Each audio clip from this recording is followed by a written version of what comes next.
اعوذ باللہ من الشیطان الرجیم بسم اللہ الرحمن الرحیم اللہم فقہنا فی الدین۔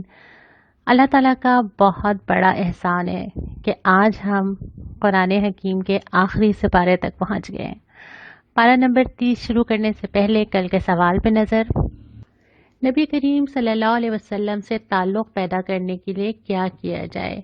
یہ تو ہم نے اب تک اتنے سپاروں میں پڑھ ہی لیا کہ نبی کریم صلی اللہ علیہ وسلم سے تعلق پیدا کرنے کے لیے ہماری ضرورت ہے ہم ایمان لائیں، ہم علم رکھتے ہوں، ہم جانتے ہوں، ہم محبت کرتے ہوں، اتنی محبت کہ اپنے آپ سے زیادہ ہم اطاعت کرتے ہوں، کوئی چو چرا نہ کریں۔ اگر کوئی حکم، کوئی حدیث کوئی ہمارے سامنے آ جاتا ہے یا تو قرآن ہمیں بتاتا ہے، اور پھر ہم نبی کی مدد کریں۔ مدد اس طرح کہ جو کام نبی کرنے آیا تھا ہم وہ کام کریں۔ یہ سارے تعلق مطلوب ہیں۔ پریکٹیکلی ہمیں کیا کرنا ہے یہ ہم ویڈیو کے آخر میں بات کریں گے۔ سپارے کی طرف آ جاتے ہیں۔ کیونکہ آج کے سپارے میں بہت ساری صورتیں ہیں تو ہم کچھ حصہ، بہت تھوڑا سا حصہ کل کے لیے رکھیں گے، اور ہم 3 ربع آج کریں گے اور 1 ربع انشاءاللہ تعالیٰ کل کریں گے۔ پہلے ربع میں سب سے پہلے سورہ نبا آتی ہے۔ ذکر ہوتا ہے لوگوں کے سوال کا کہ وہ آپ سے پوچھتے ہیں کہ کب آئے گی وہ نبا یعنی کہ بڑی خبر، یعنی کہ قیامت۔ اور پھر اس کے بعد اللہ تعالیٰ کی نشانیوں کا ذکر ہے۔ پہلے تو یہ فرمایا کہ وہ خبر تو آئی جائے گی ان قریب، جس کی تمہیں پہلے سے بتا دیا گیا ہے، اور اس کے بعد پھر زمین کی ساری نشانیاں جو اللہ تعالیٰ نے دی ہیں، زمین کو فرش بنانا، پہاڑ کو میخیں بنانا، سب کو جوڑوں کی شکل میں پیدا کرنا، دن کو معاش کے لیے اور رات کو نیند کے لیے بنانا، پھر آسمان، سورج، بارش، ان تمام چیزوں کا ذکر کرنے کے بعد فرمایا کہ فیصلے کا دن تو مقرر ہے نا، فیصلہ تو ہوگا، اور پھر جس نے جو کیا ہوگا، سرکشوں نے جو کیا ہوگا، اللہ تعالیٰ سے سرکشی کی ہے، جہنم تیار ہے، اور جو متقین ہیں وہ انشاءاللہ وہ کامیابیاں دیکھیں گے جس کا وعدہ کیا گیا تھا۔ اور ہر آدمی جس نے جو بھیجا ہے وہ اللہ تعالیٰ کے پاس موجود پائے گا اور وہ اس کو دیکھ لے گا۔ اس کے بعد سورہ نازعات آتی ہے، مکی صورت۔ اس میں ابتدا کی گئی ہے فرشتوں کی قسم سے، اور اس کے بعد فرمایا گیا کہ قیامت کے قریب 2 جھٹکے ہوں گے۔ مزید تفصیل میں کئی جگہ اس کی ملتی ہے۔ پہلا وہ جھٹکا ہوگا جس میں زمین اور وہ تمام چیزیں جو زمین میں ہیں وہ تباہ ہو جائیں گی، سوائے جسے اللہ زندہ رکھنا چاہے۔ پھر ایک اور جھٹکا ہوگا جس میں تمام لوگ اٹھ کے کھڑے ہو جائیں گے، حیران ہوں گے کہاں سے لائے گئے، قبروں سے نکالے جائیں گے۔ اس کے بعد پھر فرمایا کہ رسول کو جھٹلانے والے کی عبرت ناک سزا ہے۔ اس کے بعد حیات بعد الموت یعنی مرنے کے بعد دوبارہ زندہ ہونے پہ دلائل دیے گئے ہیں۔ پھر یہ ذکر کیا گیا ہے کہ جو ٹھکانہ ملے گا نا اس کے پیچھے کوئی نہ کوئی تو تمہارا اپنا ہاتھ ہوگا نا۔ دوزخ جن کا ٹھکانہ ہوگی وہ کیوں ہوگی؟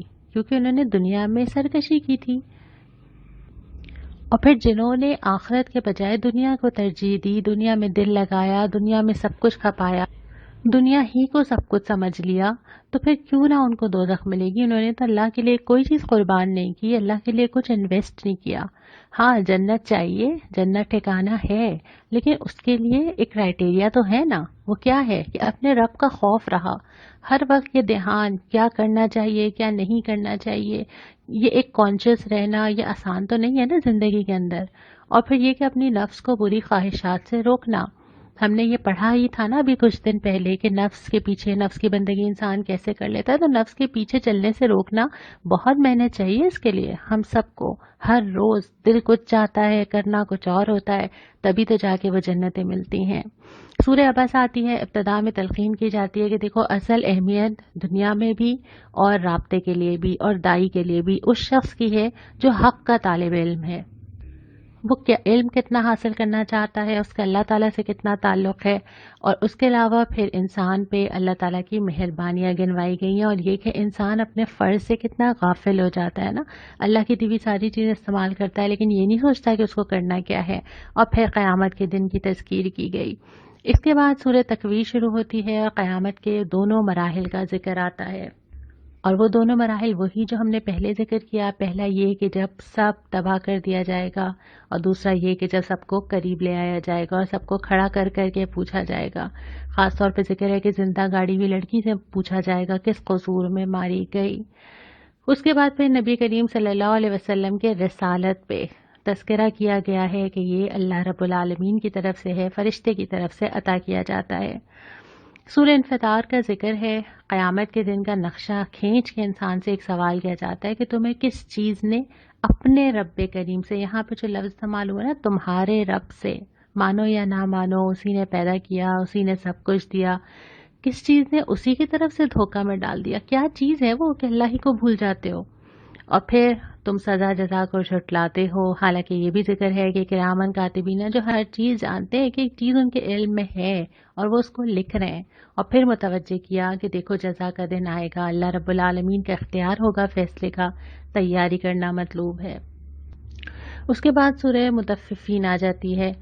سورہ مطففین میں ابتدا ہوتی ہے کہ بے ایمانی کی جو اصل وجہ ہوتی ہے وہ آخرت سے غفلت کا نتیجہ ہوتا ہے. جو انسان اللہ سے نہیں ڈرتا نا، اس کے لیے ہر چیز میں بے ایمانی آسان ہو جاتی ہے. اور اس کے بعد بدعمل انسان کیا دیکھیں گے؟ اللہ تعالیٰ کی دید سے محروم رہیں گے، جہنم میں جائیں گے. اور وجہ یہ تھی کہ وہ دنیا میں ایمان لانے والوں کا مذاق اڑاتے تھے، اور وہی لوگ جن کا مذاق اڑایا جاتا تھا، نیک عمل انسان، وہ بڑے مزے میں ہوں گے، نعمتیں پا رہے ہوں گے، اور آخرت میں وہ ہنسیں گے. گویا جو رولز ان کے دنیا کے اندر تھے وہ ریورس ہو جائیں گے. دنیا میں وہ صحن کے اوپر ہنسا کرتے تھے، لیکن جب اللہ تعالیٰ کے پاس جائیں گے اور چیزیں کھل جائیں گی تو اصل میں پتہ چل جائے گا کہ خوشی کا مقام کس کے لیے ہے. سورہ انشقاق آتی ہے، قیامت کی پوری کیفیت بیان کرتی ہے، اور ساتھ یہ بھی کہتی ہے کہ دیکھو ہر انسان اس منزل کی طرف، موت کی طرف، اپنے حساب کی طرف، جواب دہی کی طرف روانہ ہے، چلتا چلا جا رہا ہے. میں اور آپ بھی جا رہے ہیں نا، دن کاؤنٹ کرتے چلے جا رہے ہیں، دیکھتے جا رہے ہیں، حیران ہوتے جا رہے ہیں، تشویش میں مبتلا ہوتے جا رہے ہیں، لیکن جا رہے ہیں. ایک ایک سٹیپ ہم اپنے انجام کی طرف جا رہے ہیں. اور اس کے بعد پھر نامہ اعمال دیے جانے کا ذکر ہے اور کفار کو عذاب کی بشارت دے دی گئی ہے. پھر سورہ بروج آتی ہے جس میں اصحاب الاخدود کا قصہ سنایا گیا ہے، اور اس میں بہت سارے سبق ہیں. یہ قصہ کیا تھا کہ کچھ لوگوں کو ایمان لانے کی وجہ سے گڑھوں میں ڈال کے سزا دی گئی تھی، جلایا گیا تھا. اس کا قصہ سنا کے جو سبق اس میں بتایا گیا ہے وہ یہ کہ ظالم اور کافر خدا کی مار پا کر رہیں گے، اور اہل ایمان کو ایمان کی راہ میں جو بھی آئے اس میں مضبوط رہنا چاہیے. جب اس راہ میں قدم رکھا ہے نا تو تیار رہنا چاہیے، اور اس کو اپنے لیے اجر کا سبب سمجھنا چاہیے کہ اگر اللہ میرے لیے کو آزمائش لاتا ہے تو میرے درجات بلند کرتا ہے یا مجھے ٹیسٹ کرتا ہے. پھر فرمایا کہ اللہ سب پر غالب ہے، جو کر رہا ہے وہ یہ نہ سمجھے کہ وہ اللہ پہ غالب ہو جائے گا. اہل ایمان کا اجر تو محفوظ ہے اللہ کے پاس، اور اللہ کی پکڑ بڑی سخت ہے، جب چاہے جس کو چاہے پکڑ سکتا ہے، مہلت دیتا ہے تو دونوں لوگوں کو، ظالم کو بھی اور مظلوم کو بھی، دونوں کو آزما رہا ہوتا ہے. پھر سورہ طارق آ جاتی ہے. ابتدا ہی میں آسمان، رات اور تاروں کی قسم کھانے کے بعد انسان کی پیدائش کی طرف متوجہ کیا جاتا ہے کہ ایک نصیحت ہے نا، دن رات دیکھ رہے ہو، اپنے آپ کو دیکھ لو، کس چیز سے پیدا کیے گئے، کیسے اللہ تعالیٰ نے بنیاد رکھی. اور اس کے بعد پھر ذکر کیا ہے جب اللہ نے ایک دفعہ پیدا کر لیا دوبارہ بھی اللہ اس پہ قدرت رکھتا ہے، اور جب اللہ سب کو کھڑا کرے گا تو پھر سب پوشیدہ، چھپا ہوا، جو کسی کو نہیں پتہ چلا، جو چھپا کے لے گئی، جو اپنا امپریشن بنانے کے لیے جو میرے دل میں تھا، جو چیزوں پہ میں نے پردہ ڈال دیا، سب نکل کے آ جائیں گی. اور اس کے بعد پھر ذکر کیا کہ دیکھو یہ جو چیز ہے نا، یہ آخرت، یہ جواب دہ، یہ کوئی مذاق نہیں ہے، یہ کوئی اتنی لائٹ چیز نہیں ہے کہ میں اگنور کر کے آگے بڑھ جاؤں، اس کو مجھے سیریسلی لینا چاہیے. اور اس کے بعد نبی کریم صلی اللہ علیہ وسلم کو تسلی دی گئی ہے کہ کافرین کو آپ ان کے حال پہ چھوڑ دیجئے. پھر سورہ اعلیٰ آتی ہے، ابتدا ہی ہوتی ہے کہ اپنے رب کے نام کی تسبیح کیجئے. یہ ہم نے کہیں جگہ پڑھا ہے کہ اللہ کی تسبیح کرنا، اللہ کی دی ہوئی چیزوں پہ اللہ کا ذکر کرنا، اور تسبیح کے بہت سارے عملی طریقے ہیں. نماز بھی تسبیح کی ایک شکل ہے، اور وہ کلمات بھی جو ہمیں سکھائے گئے ہیں، خاص طور پہ سبحان اللہ و بحمدہ، سبحان اللہ العظیم. پھر ذکر کیا کہ کامیابی چاہیے نا، ہر ایک کو چاہیے، تو کیا کرنا ہوگا؟ تزکیہ کرنا ہوگا، صاف کرنا ہوگا اپنے نفس کو، دیکھنا ہوگا، چھانٹنا ہوگا، اپنے رب کے نام کو یاد کرنا ہوگا، یاد رکھنا ہوگا ہر لمحہ. اس کے بعد یہ ہے کہ نماز سے اللہ تعالیٰ سے تعلق بنانا ہوگا، جب ہی وہ فلاح ملے گی. اور اس کے ساتھ ساتھ ترجیح بھی طے کرنی ہوگی. دنیا کو ترجیح دو گے تو اسی کی طرف چلتے چلے جاؤ گے، دنیا کو استعمال کرو، ترجیح نہ بننے دینا. ترجیح کس کو بنانی ہے؟ آخرت کو، کیونکہ اس نے ہی ہمیشہ رہنا ہے. پھر سورہ غاشیہ آتی ہے.